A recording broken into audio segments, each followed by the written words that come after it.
Go. Hi, my name is Humza Inam, student number 218144865. Hi, my name is Kevin Nguyen, student number 217-228-255. I'm Vincent Mai, 217-990-136. Hi, my name is Prithviraj Keswani, student number 215-649-817. This is Minhyeok 217078668. Hi, so this is our 3216 project. We're using the FPGA output on the on the DE-10 Lite board, as well as the Raspberry Pico board. So this is the start screen, loading screen, and we switched 9 to start the screen. This is the game. The purpose of the game is for the Pacman to eat all the pellets before dying. If the ghost kills the Pacman before it eats all the pellets, it just resets to its original spot, and you continue to eat all the pellets to end the game. And to move the player, we're using these two controls, and to switch direction, for example, up left, up down, and left right, we're just switching this one switch here. And we can show some of the gameplay here.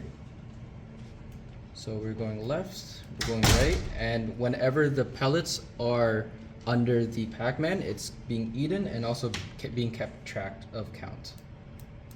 And then for us to reset the Pacman, we can always flick up the switch number 8, to return to its original position, and all the pellets are being reset. And then we can continue playing here. And we can simulate the death reset of whenever Pacman and the ghost are on the same pixel. Oh, and go over here.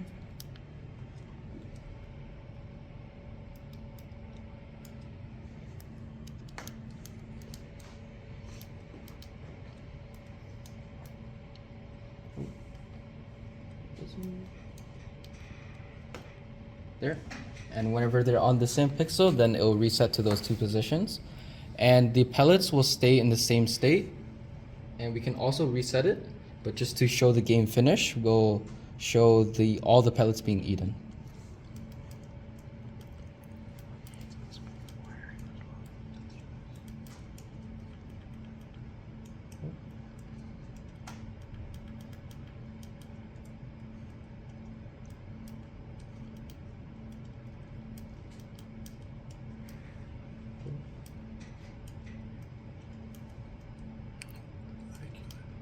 Oh. There. And that is the game finish. So all the points will reset back to 1. And we can show the ghost explanation for the Raspberry Pi here. So we're connecting the Pico using the GPIO pins and reading data from the DE-10 Lite, and then we're using Q-learning. So the Q-learning AI code has pretty much a 6 cycle. So it has an observe state where it determines where the Pacman is relatively, and then it chooses an action using epsilon greedy algorithm. And once it does that, it executes the action by moving the ghost. And once, based on whether it's closer to Pacman or not, and if it eats it, the score will obviously go up, and it will update the Q values, as you can see at the bottom of the epsilon in the output. And then there's a replay experience, and then it will just sort of replay. And over time, the ghost will essentially self-learn, and it will improve its on like using the Q-learning memory efficiency, adaptability, and progressive difficulty will also get harder, and the behavior will be self-learning for the ghost. So it will first just try to learn your moves, and then slowly it will develop like more sophisticated chasing, and it will sort of like just, the more you play the game, the harder it will be to beat eventually. For the connection between the FPGA and the Raspberry Pi Pico, we have multiple wires connecting the GPIO pins. We're using UART protocol. For these 3 here, we're using for Pacman X values in binary, Pacman Y, the values for wall.